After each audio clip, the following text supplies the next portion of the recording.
Welcome back to the Blueville podcast. Today we're going to be talking about native seeding and warm season seeding with Tim Sharp. Tim was hired in 1987 to do 8 weeks of seeding, and he must be pretty slow because he's still hanging around. Actually, it was 86. Oh, 86, 1986. Wow, I had my dates off there. So August 15th was the first day in 1986. Been a long time. Okay, yeah, and he's done pretty much everything out here at Blueville. Currently, he is a member of our sales and design team, and one thing that he has done a lot of, and I'd really like to pick his brain today, is talking about warm season seeding. If you would just kind of talk to situations where a warm season buffalo stand or a native stand would be more appropriate than a fescue stand.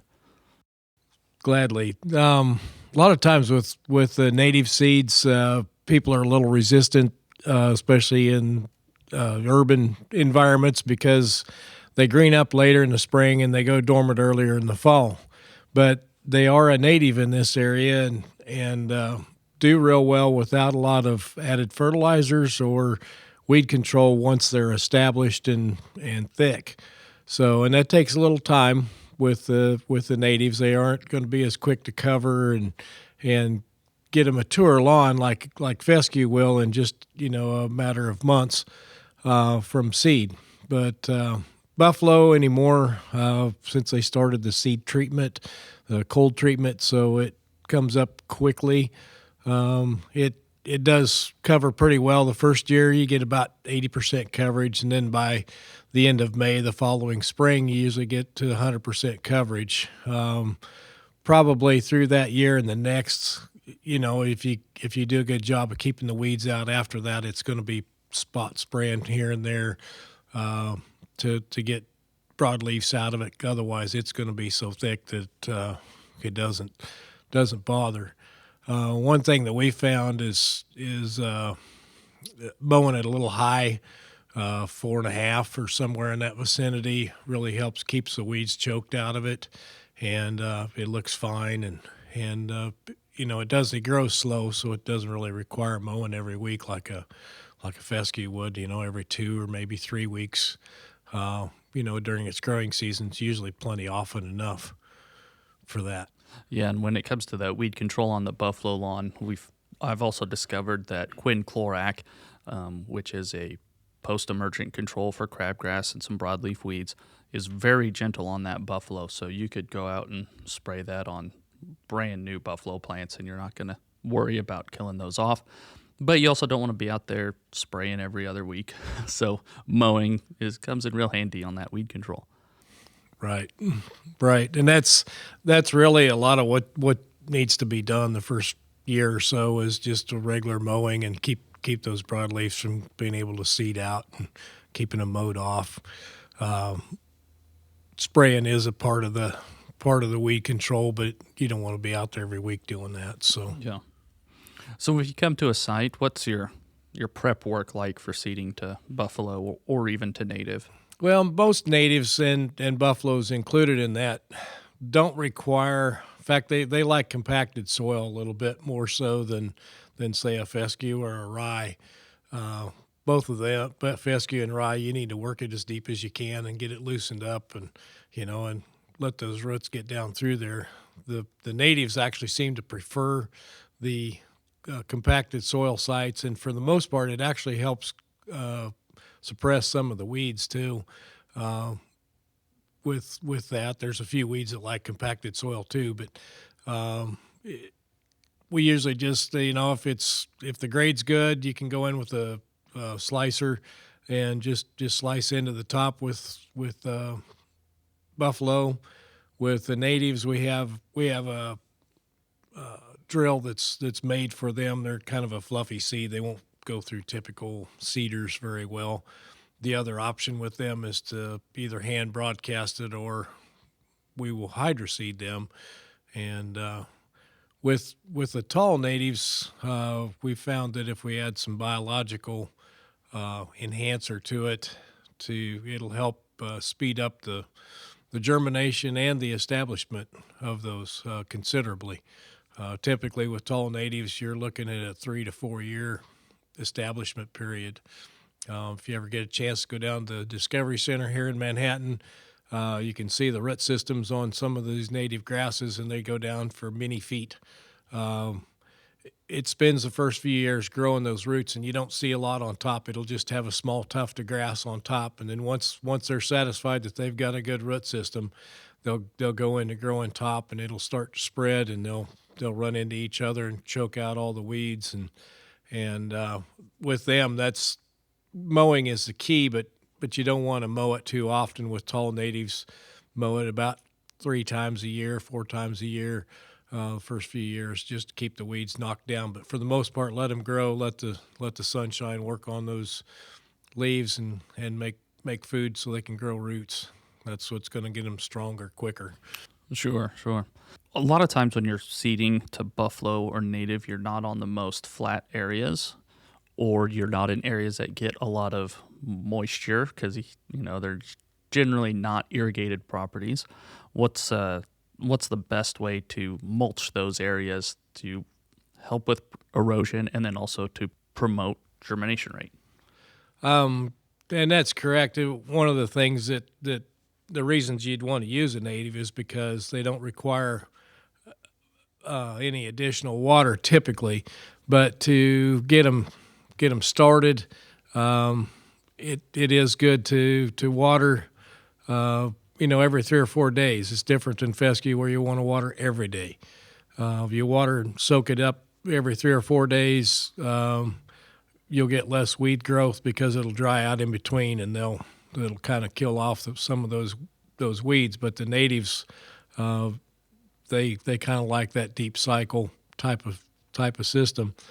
When we're seeding, if we can, we have a couple different hydromulches we use, but our good one is called Flexterra, and it does a really good job of holding the soil for 12 to 18 months, as the establishment's happening. And it also has a lot of water holding properties. It'll hold about 1,200% of its weight in water. It's got some polymers in there that help with that, and so you can hydroseed with that.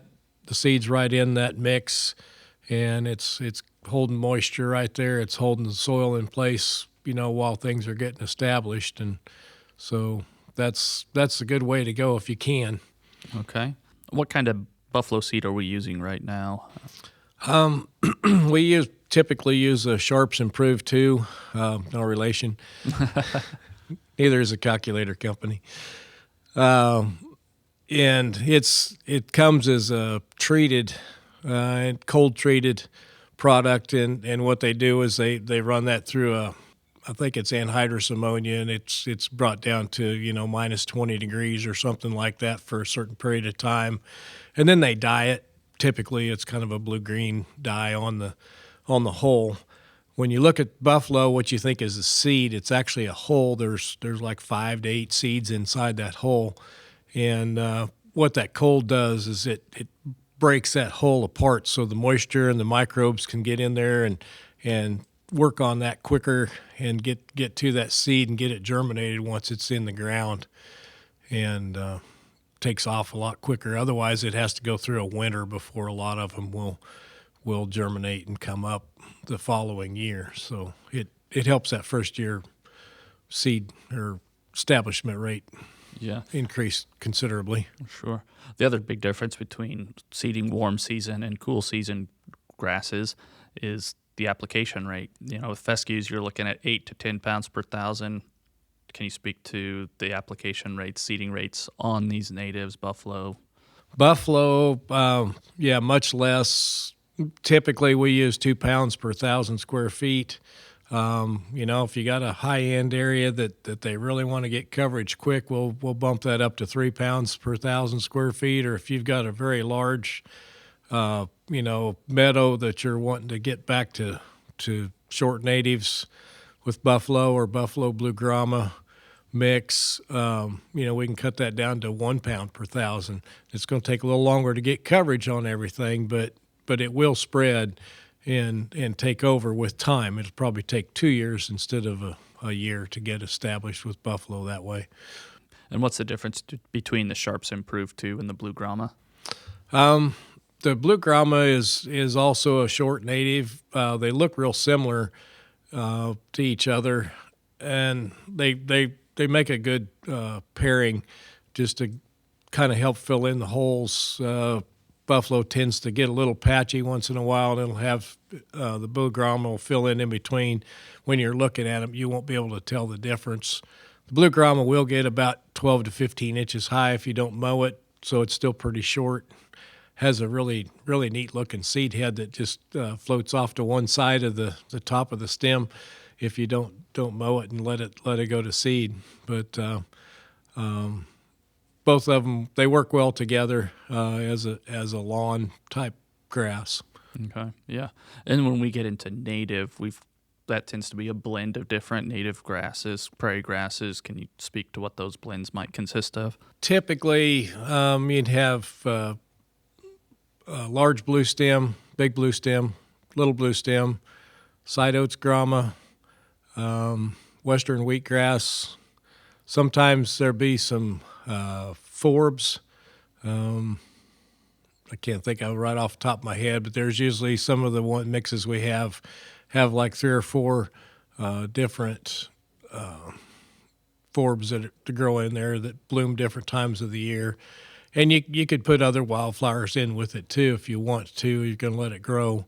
They won't be thick. It's not going to be just a flower garden, but there'll be flowers here and there throughout the pasture in different times of the year. And it'll vary a lot the first few years because one will typically germinate quicker and some may not come on for a year or two before they bloom.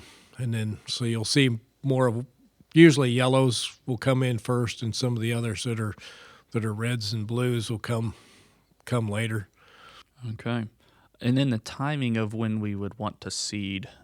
Well, you can seed, and then I think the Extension Service, they like to seed dormant seed, we call it, in the wintertime when the ground's too cold for it to germinate. And it's sitting there and it may get some freeze thaw, which we talked about earlier, to try to help get those seeds broke down. We overcome some of that with the biological enhancer we discussed, or the cold treatment for the buffalo grass. Typically, I have the best luck seeding warm season grasses in the warm season. We start about May 15th and go till about August 15th with seeding. And I've had good results doing that all along the way. I don't know as I've ever had a real failure that it didn't work. We've done a lot of it. If you do have a native area that you want to supplement with some more wildflowers, you can always pick up some wildflower mix. But in that situation, you have an established native area. What do you do to get that seed out there? And do you need to work it into the soil or anything like that? A lot of natives, the seeds are, the sun changes the shape of them through the day. So if you can get it worked so they're down close to the ground, either mow it short or in the spring after a burn, and get that seed on where it's down close to the ground. As the sun makes its passes multiple times, a lot of those seeds will actually kind of work themselves down into the ground just slightly, but that's all that needs is just to get that in there where it's got good soil contact, and then the moisture and the microbes start doing their thing, and pretty soon you got germination and they take off.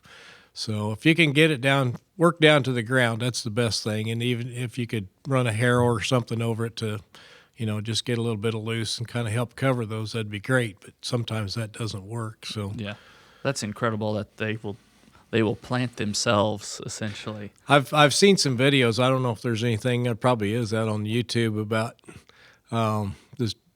And it more with the native grasses than I have with the forbs, but they all work similarly. That's part of the reason of the fluff on them is it changes shape as the sun goes across it, and the way it's designed, it kind of screws itself into the ground. So yeah, that's incredible. Well, thank you very much, Tim. Really appreciate taking some time out of your day to talk about this part of one small area of your expertise.